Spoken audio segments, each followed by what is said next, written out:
Hello everyone, study with পুনির চ্যানেলে তোমাদের সবাইকে ওয়েলকাম। তো আজকে আমি তোমাদের সঙ্গে ক্লাস 7ম শ্রেণীর বাংলা উন্মেষ বইয়ের পাঠ নং 14 উত্তরণের যাত্রা এই পাঠটির আমি অনুশীলনী, প্রশ্নোত্তর এবং এক্সট্রা কোয়েশ্চেন তোমাদের সঙ্গে আলোচনা করব। তাহলে আমার ভিডিওটা তোমরা স্কিপ না করে দেখতে থাকো। এন্ড অবশ্যই আমার চ্যানেলে যদি নতুন কেউ ভিজিট করে থাকো তাহলে অবশ্যই আমার চ্যানেলটাকে লাইক, শেয়ার অ্যান্ড সাবস্ক্রাইব করে নেবে পরবর্তী নোটিফিকেশন পাওয়ার জন্য।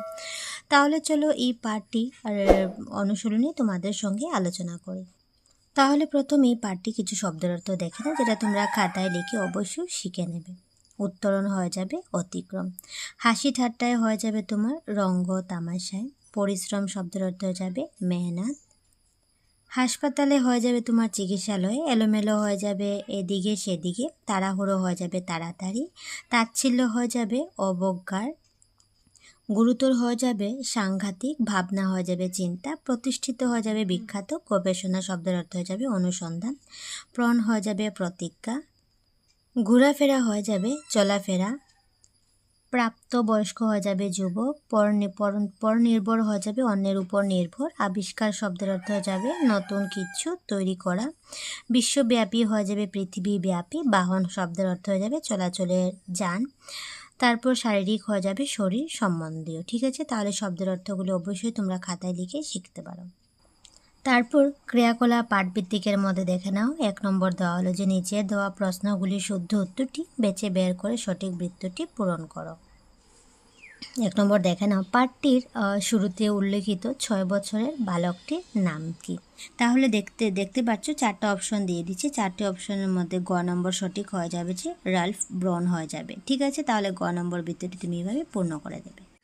নেক্সট দেখে নাও, 2 নম্বর দেওয়া হলো যাতায়াতের জন্য সবসময় বিশেষভাবে দেশ লোকদের পরনির্ভর হতে হয়েছিল।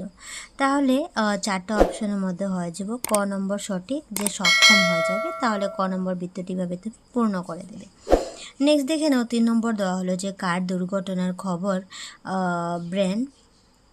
ব্রন পায়নি। তাহলে 4টি অপশনের মধ্যে তোমার খ নম্বর হয়ে যাবে যে বাবার খবর ব্রন কি করলো পায়নি। ঠিক আছে, তাহলে খ নম্বর বৃত্তটি তুমি এভাবে পূর্ণ করে দেবে। তারপর নেক্সট 2 নম্বর দেখে নাও, দেওয়া হলো যে নিচে কিছু শব্দের অর্থ দেওয়া হয়েছে, এই অর্থ প্রকাশ করার যথার্থ শব্দগুলোর পাশের শব্দজাল থেকে বেছে বের করে লিখো। দেখতে পাচ্ছ এখানে শব্দজাল দিয়ে দিচ্ছে, তাহলে তুমি শব্দ বার করবে, অর্থ অলরেডি কিন্তু দিয়ে দিচ্ছি। তাহলে অর্থ হলো সক্ষম, তাহলে শব্দ কি হয়ে যাবে? তাহলে শব্দ হয়ে যাবে তোমার সমর্থ। দেখতে পাচ্ছ এখানে সমর্থ আছে, তোমরা কি করবে শব্দজাল থেকে বের করে আন্ডারলাইন সার্কেল দিতে পারো। ঠিক আছে, তাহলে তুমি এখানে সমর্থ লিখে নেবে। তারপর নেক্সট দেখে না, দেওয়া হলো অর্থ দেওয়া আছে সুস্থ হয়ে ওঠা। সুস্থ হয়ে ওঠা এর শব্দ কি হয়ে যাবে? তাহলে হয়ে যাবে তোমার আরোগ্য হয়ে যাবে। ঠিক আছে, তাহলে তুমি এখানে আরোগ্য লিখে নেবে। আমি এখানে অলরেডি আরোগ্য লিখে নিয়েছি। তারপর নেক্সট দেখে নাও, অর্থ হয়ে যাবে প্রতিজ্ঞা। তাহলে প্রতিজ্ঞার শব্দ কি হয়ে যাবে? প্রতিজ্ঞার শব্দ হয়ে যাবে শপথ। দেখতে পাচ্ছ আমি এখানে আন্ডারলাইন করে নিয়েছি। তারপর তুমি এখানে শপথটা লিখে নেবে। এখানে শপথ শব্দের অর্থ হয়ে যাবে তোমার প্রতিজ্ঞা। নেক্সট অর্থ দিয়ে দিচ্ছি চিকিৎসা। তাহলে চিকিৎসার শব্দ কি হয়ে যাবে? শব্দ হয়ে যাবে তোমার ডাক্তার। দেখতে পাচ্ছ ডাক্তার এখানে আছে, এখানে আমি দাগে নিলাম ডাক্তার। ঠিক আছে, এখানে তুমি ডাক্তার লিখে নেবে। নেক্সট দেখে নাও, দেওয়া হলো অর্থ আছে যে দেওয়া হলো দাওয়াই। দাওয়াই অর্থ আছে, শব্দ কি হয়ে যাবে? শব্দ এখান থেকে তুমি লিখে নেবে যে ঔষধ হয়ে যাবে। ওষুধকে আমরা দাওয়াই বলি। ঠিক আছে, এখানে তুমি ঔষধ লিখে নেবে। নেক্সট দেখে নাও, দেওয়া হলো যে রোগ হয়ে যাবে অর্থ, শব্দ কি হয়ে যাবে? রোগ হয়ে যাবে তোমার অসুখ হয়ে যাবে। ঠিক আছে, তাহলে এখানে তুমি অসুখটা ভালোটিকে কিন্তু দাগিয়ে এখানে তুমি অসুখ শব্দটা লিখে নেবে। তাহলে এভাবে আবার একবার জাস্ট রিভাইজ নিয়ে দেবে যে সমর্থ শব্দের অর্থ হয়ে যাবে সক্ষম, আরোগ্য হয়ে যাবে সুস্থ হয়ে ওঠা, শপথ শব্দের অর্থ হয়ে যাবে প্রতিজ্ঞা, ডাক্তার হয়ে যাবে চিকিৎসক, ওষুধ হয়ে যাবে দাওয়াই, অসুখ হয়ে যাবে তোমার রোগ হয়ে যাবে। ঠিক আছে, এভাবে কিন্তু তোমরা কমপ্লিট করে নেবে। তারপর নেক্সট 3 নম্বর দেখে নাও, দেওয়া হলো যে নিচের দেওয়া শব্দগুলো দিয়ে একটি করে বাক্য রচনা করো। তাহলে দেখতে পাচ্ছ ছলছল আছে, আস্তে আস্তে, দৌড়ে দৌড়ে, হাড়ে হাড়ে, হাঁপাতে হাঁপাতে। তাহলে এগুলি দিয়ে তুমি বাক্য রচনা করবে। তাহলে তুমি বাক্য রচনাটা এভাবে লিখে নেবে যে ছলছল দিয়ে হেনরির কথা শুনে ব্রনের চোখ ছলছল করে উঠল। আস্তে আস্তে দিয়ে তুমি বাক্য রচনা করবে আস্তে আস্তে ব্রন প্রাপ্তবয়স্ক হলো। দৌড়ে দৌড়ে দিয়ে লিখবে বেশি দৌড়ে দৌড়ে চললে হোঁচট খাবে। হাড়ে হাড়ে দিয়ে বাক্য রচনা হবে তোমার অসুবিধাগুলো আমি হাড়ে হাড়ে বুঝতে পারছি। হাঁপাতে হাঁপাতে দিয়ে তুমি লিখবে ব্রন ওষুধগুলো আনার জন্য হাঁপাতে হাঁপাতে আবার গাড়ির কাছে গেল। ঠিক আছে, এভাবে কিন্তু তুমি বাক্য রচনা লিখে নেবে। তারপর নেক্সট 4 নম্বর দেখে নাও, দেওয়া হলো যে নিচের দেওয়া শুদ্ধ বানানটি খুঁজে বের করে পাশের বৃত্তটি পূরণ করো। তাহলে দেখতে পাচ্ছ এখানে শুদ্ধ বানান কি হয়ে যাবে, যেটা শুদ্ধ বানান হবে খুঁজে তুমি বৃত্তটি কীভাবে পূরণ করবে। তাহলে প্রথম দেখে নাও শুদ্ধ হয়ে যাবে তোমার যাতায়াত, তাহলে তুমি এইভাবে তুমি বৃত্তটি পূরণ করবে। ঠিক আছে, তারপর নেক্সট হয়ে যাবে তোমার দুর্ঘটনা হয়ে যাবে, এটা যাতায়াত দুইটা আছে, তাহলে তুমি এটা কারেক্ট হয়ে যাবে, শুদ্ধ হবে। তাহলে আমি এখানে পূরণ করে নিয়েছি। সিমিলারলি এখানে দুর্ঘটনা 2 রকমের দেওয়া আছে, শুদ্ধ বানান হবে এইটি যে দর্শকের ঘয়ের টপ নেকে না। ঠিক আছে, দুর্ঘটনা। তাহলে এটার মধ্যে তুমি কী করবে, বৃত্তটি পূরণ করে দেবে। তারপর দেখে আছে উপহার 2 রকমের দেওয়া আছে, সঠিক শুদ্ধ বানান হয়ে যাবে তোমার এইটি হয়ে যাবে। তাহলে এটিতে তুমি কি করবে, বৃত্তটি পূরণ করে দেবে। তাহলে দেখতে পাচ্ছ অসুবিধা 2 রকমের দেওয়া আছে, তাহলে তুমি এই সেকেন্ড অসুবিধাতে তুমি বানানটি শুদ্ধ আছে তার জন্য পূরণ করে দেবে বৃত্তটি। নেক্সট হয়ে যাবে আবিষ্কারের মধ্যে এই আবিষ্কারটা হয়ে যাবে তোমার সঠিক, তাহলে এটা তুমি বৃত্তটি পূর্ণ করে দেবে।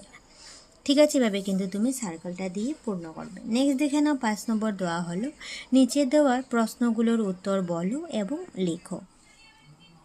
ক নম্বর কোশ্চেন দেখে না, দেওয়া হলো যে রাল্ফ ব্রন কোন রোগে আক্রান্ত হয়েছিল। তাহলে তোমরা আনসারটা লিখবে যে রাল্ফ ব্রন মাংসপেশীয় দুর্বিকাশ নামের একটি জটিল রোগে আক্রান্ত হয়েছিল। খ নম্বর কোশ্চেন হলো যে কার কথায় ব্রনের মা বাবার রোগ উঠেছিল। তাহলে বলবে হাসপাতালে ডাক্তারের কথায় ব্রনের মা বাবার রোগ উঠেছিল। তারপর গ নম্বর কোশ্চেন দেখে না, দেওয়া হলো যে কত সনে ব্রন নিজের কোম্পানি আরম্ভ করেছিলেন। তাহলে আনসার হয়ে যাবে 1962 সনে ব্রন নিজের কোম্পানি আরম্ভ করেছিলেন। ঘ নম্বর কোশ্চেন হবে ব্রনের কোম্পানি কি নির্মাণ করেছিলেন। আনসার হবে ব্রনের কোম্পানি বিশেষভাবে সক্ষম লোকদের জন্য সুবিধাজনক বাহন তৈরি করেছিলেন। নেক্সট দেখে নাও 9 নম্বর কোশ্চেন হলো যে রাল্ফ ব্রনের আত্মজীবনী গ্রন্থের নাম কি। তাহলে আনসার লিখবে রাল্ফ ব্রনের আত্মজীবনী গ্রন্থের নাম রাইস অ্যাবাব। ঠিক আছে, তাহলে এটা আনসার তোমরা ভালোটিকে লিখে নেবে। তারপর নেক্সট 6 নম্বর কোশ্চেন দেখে না, দেওয়া হলো যে নিচের দেওয়া প্রশ্নগুলোর উত্তর ভাবো এবং লিখো। ক নম্বর কোশ্চেন হলো যে ব্রনের মা বাবা কেন চিন্তিত হয়েছিলেন। তাহলে তোমরা আনসারটা লিখবে যে ব্রনের মা বাবা চিন্তিত হয়েছিলেন কারণ তারা ভেবেছিলেন ব্রন আর কোনো দিন হয়তো অন্য ছেলেদের মতো স্বাভাবিক হতে পারবে না। খ নম্বর কোশ্চেন হলো যে ব্রন কিশোর অবস্থা পাবে না বলে ডাক্তার কেন বলেছিলেন। তাহলে আনসার হয়ে যাবে ব্রন মাংসপেশীয় দুর্বিকাশ নামের একটি জটিল রোগে আক্রান্ত হয়েছিল। এই রোগ সম্পর্কে সেই সময় বিশেষ গবেষণা হয়নি, তাই ডাক্তার বলেছিলেন ব্রন কিশোর অবস্থা পাবে না। গ নম্বর দেখে নাও, দেওয়া হলো যে রাল্ফ ব্রনের কোম্পানি প্রতিষ্ঠা করার উদ্দেশ্য কী ছিল। তাহলে আনসার বলবে যে রাল্ফ ব্রনের কোম্পানি প্রতিষ্ঠার মূল উদ্দেশ্য ছিল বিশেষভাবে সক্ষম লোকদের জন্য সুবিধাজনক বাহন তৈরি করা। ঠিক আছে, এভাবে আনসার তোমরা লিখবে। তারপর নেক্সট 7 নম্বর কোশ্চেন দেখে নাও, দেওয়া হলো যে বিশেষভাবে সক্ষম লোকদের ব্রন কিভাবে সাহায্য করেছিলেন। তাহলে তোমরা আনসারটা লিখবে যে বিশেষভাবে সক্ষম লোকদের যাতায়াতের ক্ষেত্রে হওয়া অসুবিধাগুলো ব্রন নিজের অভিজ্ঞতা দিয়ে ভালোভাবে বুঝতে পেরেছিলেন। তাই তাদের যাতায়াত সহজ করে দেবার জন্য 1962 সনে একটি কোম্পানি আরম্ভ করে প্রথম মোটর চালিত স্কুটার নির্মাণ করে এটা বিশ্বব্যাপী খ্যাতি অর্জন করে। এভাবে ব্রন বিশেষভাবে সক্ষম লোকদের সাহায্য করেছিল। 8 নম্বর কোশ্চেন দেখে দেওয়া হলো যে আমার মা বাবা বলেছেন যে তোমার গুরুতর অসুখ হয়েছে। এই কথাটিকে কাকে কেন বলেছিলেন? আনসার হবে ব্রনের খেলার সাথী হেনরি এই কথাটি ব্রনকে বলেছিল। সে বলেছিল কারণ সে তার মা বাবার কাছ থেকে জেনেছে ব্রন গুরুতর অসুখে আক্রান্ত। সে রোগ সাধারণত ভালো হয় না তাই। ঠিক আছে, এইভাবে আনসার তোমরা লিখবে। তারপর নেক্সট 9 নম্বর দেখে দেওয়া হলো যে ওই বয়সী বাবার পিঠে উঠে ঘোরাফেরা করাটা সন্তানের ভবিষ্যতের জন্য এক মধুর স্মৃতির উপাদান। ব্রনের কাছে বাবার পিঠে উঠে ঘোরাফেরা করাটা মধুর স্মৃতির উপাদান কেন ছিল না? তাহলে তোমরা আনসারটা লিখবে যে ব্রনের কাছে বাবার পিঠে উঠে ঘোরাফেরার মোটেই স্মৃতি উপাদান ছিল না, কারণ সে বুঝতে পেরেছিল যে সে অনেক বড় হয়েছে। এই বয়সে বাবাকে কষ্ট দিতে তার বিবেকে বাধছিল। অপরন্তু তার বাবা একবার গাড়ির দুর্ঘটনায় পা ভেঙেছিল, তাই বাবার পিঠে উঠে ঘোরাফেরা করাটা তার কাছে স্মৃতির উপাদান ছিল না। নেক্সট দেখে নাও 10 নম্বর দেখে রাল্ফ ব্রনকে তার মা বাবা কীভাবে সাহায্য করেছিলেন? রাল্ফ ব্রনকে তার মা বাবা যথেষ্ট সাহায্য করেছিলেন। যখনই তারা টের পেয়েছিলেন যে স্বাভাবিকভাবে চলাফেরা করতে ব্রনের কষ্ট হচ্ছে, তখনই তারা কাল বিলম্ব না করে তাকে হাসপাতালে নিয়ে গিয়ে ডাক্তার দেখান এবং ওষুধপত্র নিয়ে আসেন। আবার যখন তারা জানতে পেরেছিলেন ব্রন জটিল রোগে আক্রান্ত এবং ডাক্তাররা তাকে হাসপাতালে রেখে যেতে বলেছিলেন যাতে তারা এই রোগ সম্পর্কে পরীক্ষা নিরীক্ষা করবেন, তখন তারা যে প্রস্তাবে রাজি না হয়ে রাগ করে প্রতিজ্ঞা করেছিলেন যেভাবে হোক তারা নিজের ছেলেকে সুস্থ করে তুলবে। ঠিক আছে, আনসারটা কিন্তু এভাবে লিখ। তারপর নেক্সট দেখে নাও ভাষায়ন দিয়ে দিচ্ছি। ভাষায়নের মধ্যে দেখে নাও 11 নম্বর দেওয়া হলো নিচের কথাগুলো ভালোভাবে পড়ো। তাহলে দেখতে পাচ্ছ গ্রামার পোর্শন আছে, তাহলে কিন্তু ভালোটিকে পড়ে নেবে। কি দিয়ে দিচ্ছি। ব্রন নামের বিশেষ ছেলেটির মা বাবা মনে হয়েছিল যেন সে কিছু কাজ সহজে করতে পারবে না।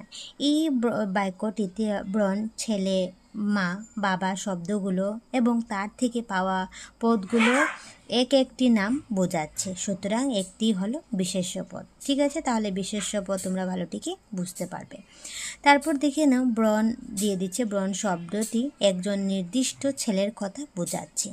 একইভাবে গুয়াহাটি, লাচিত বরফুকন, বৃহস্পতি, ব্রহ্মপুত্র, হিমালয় ইত্যাদি ক্রমে এক নির্দিষ্ট জায়গা, ব্যক্তি, গ্রহ, নদী ও পর্বতের নাম এভাবে নির্দিষ্ট নাম বোঝায়। এরকম পদকে সংজ্ঞাবাচক বা নামবাচক বিশেষ্য বলে। ঠিক আছে, তাহলে কিন্তু ভালোটিকে তোমরা এগুলি শিখে নেবে। নেক্সট দেখে নাও ছেলে দিয়ে দিচ্ছি। শব্দটি সব ছেলেদের কথাই বোঝায়। এভাবে নদী, পাহাড়, মানুষ, জাতি, কুকুর ইত্যাদি শব্দ সেই শ্রেণী সবাইকে অন্তর্ভুক্ত করে, অর্থাৎ এরকম পদ একটা জাতির কথা বোঝায়। এভাবে জাতি বা শ্রেণীর নাম বোঝায় এরকম পদকে কিন্তু জাতিবাচক বিশেষ্য পদ বলে। ঠিক আছে, এটাও তোমরা কিন্তু ভালোটিকে খাতায় লিখে শিখতে পারো।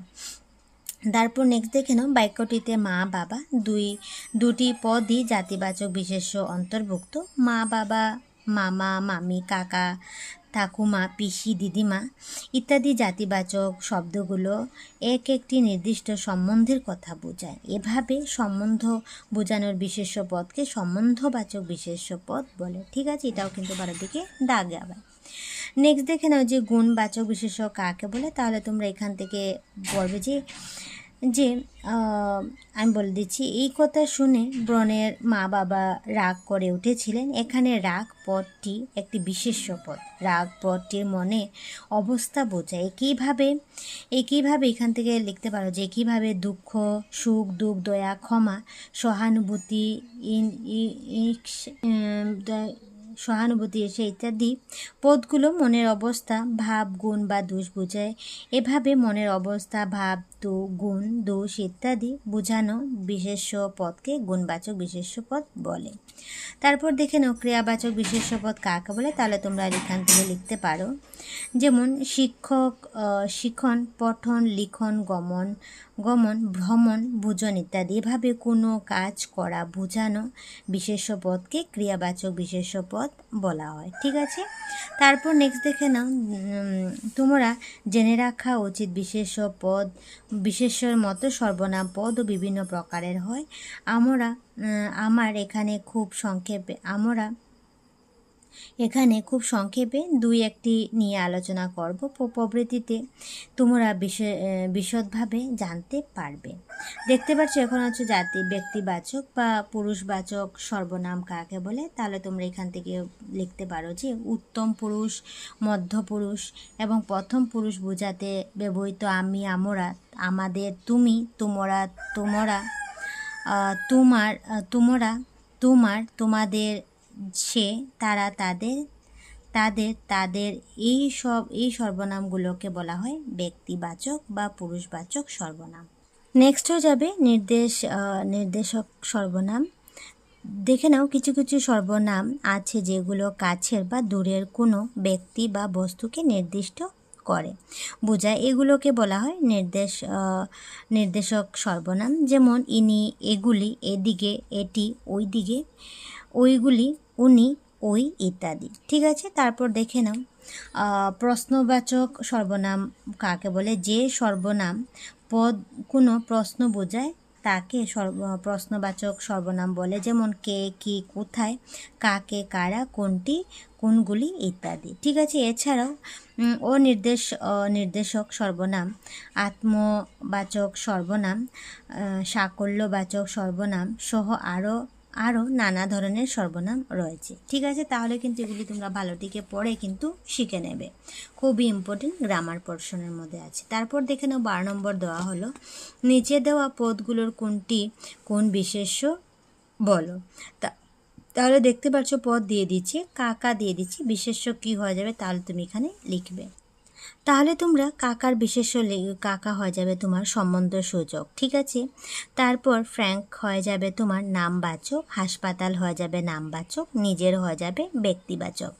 তারপর নেক্সট দেখে নাও ক্রোধ হয়ে যাবে তোমার গুণবাচক, ইউ হয়ে যাবে তোমার নামবাচক, মেয়ে হয়ে যাবে সম্বন্ধবাচক, সন্তান হয়ে যাবে সম্বন্ধসূচক। ঠিক আছে, এবং সন্তান হয়ে যাবে সম্বন্ধসূচক। ঠিক আছে, এভাবে কিন্তু তুমি পদ এবং বিশেষ্য লিখে নেবে। নেক্সট 13 নম্বর কোশ্চেন দেওয়া হলো যে আন্তর্জাতিক দিব্যাঙ্গ দিবস কোন তারিখে পালন করা হয়। তাহলে দেখতে পাচ্ছ ওপরের হলুদ কালারের একটি বক্সের মধ্যে লেখা আছে যে 1992 সন থেকে সমগ্র বিশ্বজুড়ে প্রতি বছর 3 ডিসেম্বর তারিখে আন্তর্জাতিক দিব্যাঙ্গ দিবস পালন করা হয়। ঠিক আছে, তাহলে এটার আনসার কিন্তু তোমরা এখানেই পেয়ে নিয়েছো। 14 নম্বর দেখে নাও আন্তর্জাতিক দিব্যাঙ্গ দিবস কেন পালন করা হয়। তাহলে আনসার হয়ে যাবে যে আন্তর্জাতিক দিব্যাঙ্গ দিবস এর জন্য পালিত হয় যাতে বিশেষভাবে সক্ষম লোকদের অধিকার এবং তাদের কল্যাণের দিকসমূহ ক্ষুণ্ণ না হয়। সমাজের মানুষ এই সত্যটি যাতে উপলব্ধ করতে পারে যে দিব্যাঙ্গরা দেশ, জাতি ও সমাজের বোঝা নয়, তারা আমাদের ঘৃণা প্রাপ্ত নয়। তাদের যদি আমরা গ্রহণ করি, তাদের কর্মক্ষম করে তুলি, তবে তারা জীবনের গ্লানি থেকে মুক্ত হবে, ঘৃণিত অবহেলিত মানুষ নিজের প্রতিভা বিকাশের সুযোগ পাবে, তারা পূর্ণ অধিকার লাভের সুযোগ পাবে, তাদের সহযোগে সমাজ আরও গতিশীল হয়ে উঠবে। এজন্য তাদের প্রতি এই দিবস পালন করে সম্মান জানানো আমাদের দায়িত্ব কর্তব্য। ঠিক আছে, তারপর 15 নম্বর কোশ্চেন দেখে নাও। সমাজের সহমর্মিতা ও সহযোগিতার প্রয়োজন হয় কেন? আনসার লিখতে পারো তোমরা। সমাজের সহমর্মিতা ও সহযোগিতা মূল্যবোধের অর্জন করা দুটি গুণ। এই গুণগুলিকে আয়ত্ত করা প্রয়োজনীয়, তাৎপর্যপূর্ণ এবং মূল্যবান বলে গণ্য করা হয়। মানুষ সামাজিক জীব। ঠিক আছে, মানুষ সামাজিক জীব, তাই তার ধর্ম হলো একজনের দুঃখিত হওয়া এবং একজনের সুখী হওয়া, আর একজনের সাহায্যের জন্য হাত বাড়িয়ে দেওয়া। তাই বিশেষভাবে সক্ষম লোকেরা আমাদের সমাজেরই লোক, তাদের জন্য সহমর্মিতা এবং সহযোগিতার হাত বাড়িয়ে দেওয়া আমাদের দায়িত্ব কর্তব্য। ঠিক আছে, এভাবে আনসার লিখে নেবে। তারপর 16 নম্বর কোশ্চেন দেখে নাও। দেওয়া হলো যে বিশেষভাবে সক্ষম লোকেরা শারীরিক বাধা অতিক্রম করে সমাজের উন্নতির জন্য অনেক অবদান রেখেছেন। এমন একজন ব্যক্তির বিশেষ তথ্য সংগ্রহ করে একটি জীবনীমূলক রচনা লিখো। তাহলে তোমরা আনসারটা লিখবে। বিশেষভাবে সক্ষম লোকেরা শারীরিক বাধা অতিক্রম করে সমাজের উন্নতির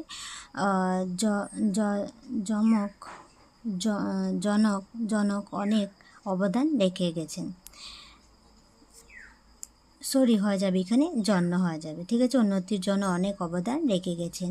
এমন একজন দিব্যাঙ্গ ব্যক্তি হলেন অসমের গুয়াহাটির বসবাসকারী মূক ও বধিত যুবক সংগ্রাম জ্যোতি চৌধুরী, যিনি তুলির জাদুতে অঙ্কনের একটি বিশেষ বিষয়কে জীবন্ত করে তুলেছেন। তার প্রতিভা সম্বন্ধে জানার জন্য তার মা আইমনি চৌধুরীর সাহায্যে জানা গিয়েছে।